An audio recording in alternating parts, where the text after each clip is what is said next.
Hey guys, welcome back to today's video. Today is Wednesday, November 9th, 2016, and today I'm going to be taking a look at a 2020 presidential election prediction following President-elect Donald Trump's victory last night. So I think that election victory for President-elect Trump was something that no one really expected. The Clinton campaign called to concede around 2:40 a.m., and a lot of Democrats went to bed last night knowing that when they woke up, the Republican Party would not only be in control of the House of Representatives and the Senate elections, but also now the White House.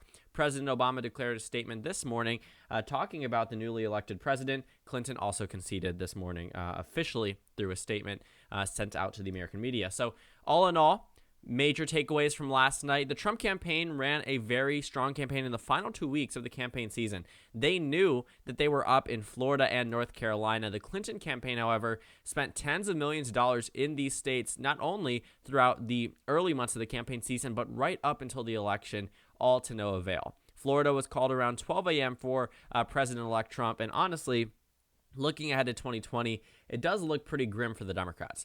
Let's start off with all of the safe Democratic states. We know a lot of these states are likely to stay the same way. They voted for Hillary Clinton last night, and really, I just don't see the Democratic Party having any possibility of losing these races. Now, we saw some surprising states up for grabs. Maine became a lot more competitive than we expected. Evan McConnell didn't pull ahead as far as we thought he would. All polling data indicated that he would be the actual second place candidate. We ended up knowing that would be false on election day. But, all in all, we saw the betting odds switch overnight.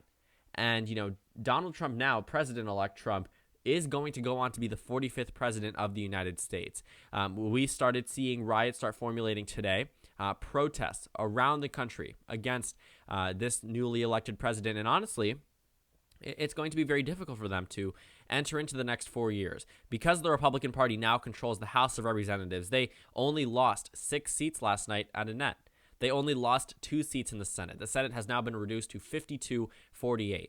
We saw, Ron Johnson pull ahead in Wisconsin. When we looked at other areas, Pat Toomey won his re-election bid. All of these Republicans that we all thought were going to lose didn't end up losing. Now, the Democrats did have a little silver lining in Nevada and the state of New Hampshire. Kelley lost the New Hampshire Senate race there. Hillary Clinton is still on a thread. That race has still yet to be called. We don't have calls in Michigan, New Hampshire, Arizona, or Minnesota. So we still have a number of electoral college races to see. But as it stands right now, Clinton currently leads in Minnesota and New Hampshire, which means those are going to be prime targets for the Trump campaign in the future. Now, looking at the 2020 election, I think we all know who the race is going to end up, narrowing down to. We're going to see a centrist Democrat versus a progressive Democrat, exactly what we saw just a few months ago before the convention. And, Secretary Clinton, she was a strong candidate on her own. I think she won because people viewed her as electable. I think that when she won the primary against Bernie Sanders, a lot of Sanders Democrats were really upset by that. Jill Stein actually got roughly 1% of the popular vote last night. We'll see if that holds. It might inch up just a tad bit because we do have a number of outstanding votes from California specifically. But all in all, Hillary Clinton's campaign, she didn't lose because of Bernie Sanders. I'm not going to make that statement. It's too early to even see. We need to wait for a lot of data to be released. But you have to realize that Hillary Clinton was the favorite amongst Democratic voters because she was the most electable candidate. And what we saw last night didn't really prove that. So as we look at these safe Trump states entering into the 2020 election, it's 4 years away, and the Democrats, they do have time, but also how much can they actually improve off their 2016 numbers? What we saw was that Donald Trump obliterated Hillary Clinton in the states that really mattered. We saw him carry Iowa and Ohio, 2 Obama states, by 8-9%. Donald Trump did very well here last night. Ohio was called before Alaska. That's normally unheard of. We wouldn't really see. Ohio did go to Obama pretty early on in the evening in 2012, especially in 2008, but it was a waiting game. And yes, a lot of the media last night, if you remember, they waited a lot to call a number of these states for Donald Trump. Why? Did you expect Donald Trump to win the election last night? Did you really think that he was going to pull ahead? And a lot of Republicans across this country were probably surprised by these results. But what has been proven last night was that the silent majority does actually exist. And Donald Trump's campaign tactics have worked. And he is a revolutionary type candidate that we have never seen before, and he won. So The Democrats have 182 electoral votes out of states that I would rate as solid for them this time around. Donald Trump has 163. Now, Texas was in speculation for the Democrats this time around. I could not see how the president-elect could possibly lose Texas this time around, much less, even it being competitive would be a stretch. As we look at some of the states, South Carolina and Alaska, right now it looks like Trump is currently leading there by 13, 14% across both states. But all in all, I'd say that they're pretty safe for Donald Trump entering into the election.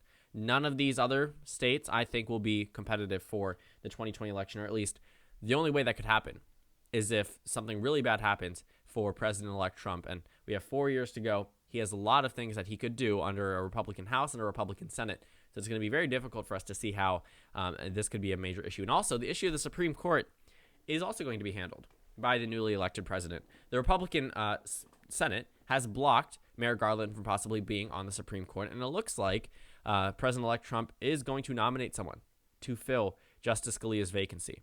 And that will be something that the Democratic Party has been waiting to fill that seat, and the Republican Party has said, no, we will not fill that seat. And this does set a precedent for any future situations should they arise. So the Democrats are at 182, Republicans at 163. Let's talk about some of these likely states for Donald Trump. Realistically, he's going to carry Iowa, Ohio, and Georgia. I mean, at least based on what we saw last night, there's no real idea that the Democrats could make inroads in states that were so solid for Donald Trump. And, he went from being a businessman to now president-elect. I don't think any of us were envisioning the fact that he could possibly flip 2 Obama states just a year and a half ago. I mean, when he announced in mid-2015, a lot of people were hoping that he would be the nominee for the Republican Party on the Democratic side because they thought he would be easy to beat. But he is like I said, revolutionary candidate. We've never seen his caliber before on the major playing stage, and as we've seen, it works. And Donald Trump will likely retain Iowa and Ohio and Georgia. Now, I know it's a very early prediction. We're 4 years away, but signs from the 2016 election indicate that he probably won't be losing too much support. And looking at Iowa, looking at Ohio, and looking at Georgia, he will likely actually win these states.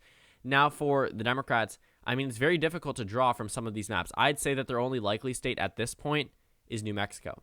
Now, I think they'll be likely in Maine's 1st district. That's where they were before. But in terms of states, New Mexico is the only state that I would say the Democrats will be likely in. The rest of these were decided by lean margins, except for Virginia.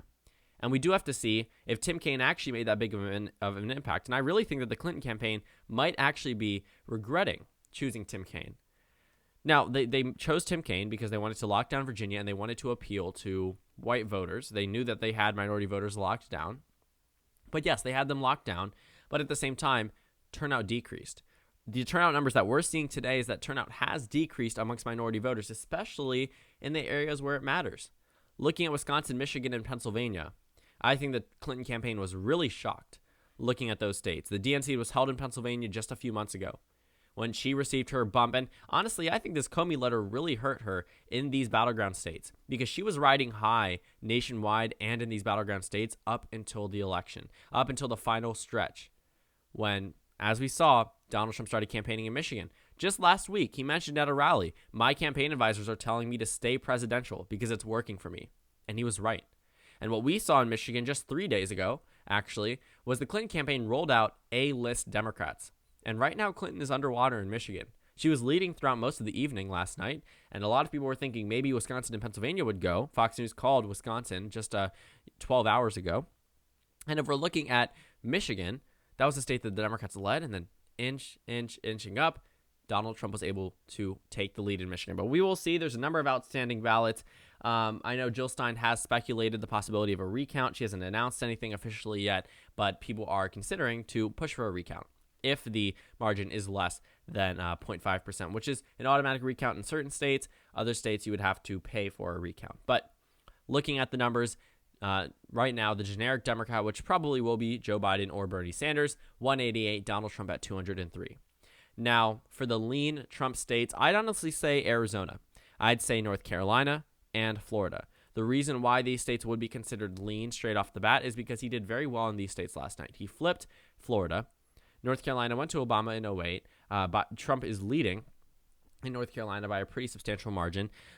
Looking at Arizona, the state hasn't been called. North Carolina has been called for Trump, but Arizona has yet to be called for Donald Trump, but he's leading. And realistically, will the Democrats make that many inroads amongst white suburban voters? They landed Donald Trump a narrower victory than Mitt Romney because they were heavily anti-Trump, but he also has 4 years to prove to them that he may actually reflect their conservative ideologies, or those anti-Trump voters may possibly move back if he's able to get legislation passed. His main issues: lock her up. We'll see what happens with Secretary Clinton. We'll also see what happens with Obamacare, with the wall. His main campaign promises will be the spotlight of the 2020 election. So as we look at the remaining 92 electoral votes, let's take a look at where the Democrats, I think, could possibly retain their seats. I mean, they could possibly win states such as Colorado and Virginia this time around. They were larger margins than Nevada, but still very, very close. Now, as we look at Virginia, as we look at Colorado, the Democrats still have a lot of work to do. They cannot say that these states are absolutely going for them if we're looking at it today. And right now, I mean, Virginia is a traditionally toss-up state. Colorado as well. This also spells out some warning signs that not only will they have to win over a number of Trump states, but they're also going to have to retain Clinton states that may not be solid by the time we reach November 2020. But that's, again, 4 years away. A lot to jump into. And the final area that I really want to focus on, I mean, we'll come back to Nevada and New Hampshire by the end of this. Actually, Maine's 2nd District I'd consider to be likely. I don't know why I haven't characterized that yet. But as we look at this Rust Belt region, this entire circle, actually, not just the Rust Belt, this entire circle, Donald Trump has done something that we never expected. He was able to move over Pennsylvania, move over Wisconsin. The last time these states voted for the Republican Party was 1988. And for some of these states, 4 years earlier. And if we're looking at Wisconsin, Michigan, Pennsylvania, these are 3 states where Trump is currently leading. Clinton has been leading in Minnesota for quite some time now, but it's still up for grabs. Trump has been the proclaimed winner in Wisconsin and Pennsylvania. But all in all, I mean, this is really bad because this is the blue wall. This is where the Clinton campaign said, when John Podesta said, go to sleep, go home. We've waited this whole time. We can wait more. And the waiting has really ended up with nothing because Wisconsin, Pennsylvania, 2 states that nobody thought was going to go. I mean, Clinton spent a lot of money in Pennsylvania. She spent no money in Michigan or Wisconsin. But realistically, did you really think an Obama +7 and Obama +8 state from 2012 could actually flip, especially to Donald Trump? I mean, everyone on the Republican side had always said Donald Trump was the only candidate who could lose to Hillary Clinton. The Democrats were saying the same exact thing. They were happy when he was nominated. They don't look too happy now. And if we're looking at the battleground states, honestly, I'd say that Donald Trump is still the favorite to carry Wisconsin. I'd say if I was to predict it now, I think he's still the favorite to win the election. Now, the only state that I could possibly see going to the Democrats in 2020 is maybe Michigan, just because it is expected to be the closest out of all of the Trump states, but still very difficult for them to actually reach that number. I mean, as we look at Maine, I'd say that one's a lean state. And the remaining states, Minnesota and New Hampshire, have yet to be called. Now, Nevada has been called for Secretary Clinton. I think the Democrats could narrowly hold on to it, but it's still going to be competitive. We're probably going to see a lot of money spent on Nevada from both sides. And this leaves 15 toss-up electoral votes. Looking at Minnesota, the last time this state went to a Republican was Richard Nixon, actually, because Ronald Reagan wasn't able to carry Minnesota. It actually has the longest streak of voting with the Democratic Party. Now, I'd say Nebraska's 2nd District goes to Donald Trump again. He won it by 2%. Probably going to see something like that again, unless the Democrats nominate someone who can appeal to white voters in a way that we haven't seen Hillary Clinton do. But Minnesota and New Hampshire, these 2 states, very large white population. The Democrats weren't exactly counting on minorities to land them a victory in both of these states. But I'd say, as we look at the map, the Democrats may be the narrow favorite in Minnesota. But honestly, I would not be too surprised if Donald Trump was able to take away New Hampshire. Clinton is only leading by 2,000 votes. And, all it would take is just a nudge in favor of Trump's direction in order to carry New Hampshire. So we have a lot to see about how Trump handles this new administration. He will be sworn in January 2017. There's a lot to talk about. There's a lot to discuss. I mean, there's so much to unpack following last night's victory for President-elect Trump. And I think the Democratic Party is looking at these election results and asking themselves, where did they go wrong? And what can they fix for 2020? Because as we see, Donald Trump has pretty much locked down 163 electoral votes, an additional 41 on top of that. They really only have 90 electoral votes based off this prediction to work with. And honestly, it might be hard peeling off voters from Arizona, a state that hasn't voted for the Democrats since the 90s, or North Carolina. The last time it went to a Democrat was by 14,000 votes in a year where Obama won the popular vote by 5%. And then Florida, I mean, that state does typically swing back and forth, and that may be the Democrats' only hope at possibly winning the presidency. But even if you apply this map and you flip Florida, well, it'd still be a narrow victory, and they could not afford to lose any other state that Hillary Clinton is currently leading in. They couldn't even afford to lose Michigan, which they did lose, at least where it stands today. And honestly, the outstanding vote, we're at 99.7% of the vote counted. Sure, it's a narrow margin, but the outstanding counties aren't exactly Democratic counties. So thank you guys so much for watching this video. Make sure to comment down suggestions below. Subscribe on the left if you haven't already. I wonder if you guys actually liked that type of video. I know it's kind of weird flashing back 4 years, but I did enjoy making the video. I didn't exactly write a script for it, so that was just what I remember from the 2016 election. All in all, I think that was just a general idea of where we actually thought the election stood, and I think it's very cool looking at where the race stands today. So if you actually want to see where I think the race stands today, check out that playlist. It's my 2020 election prediction videos.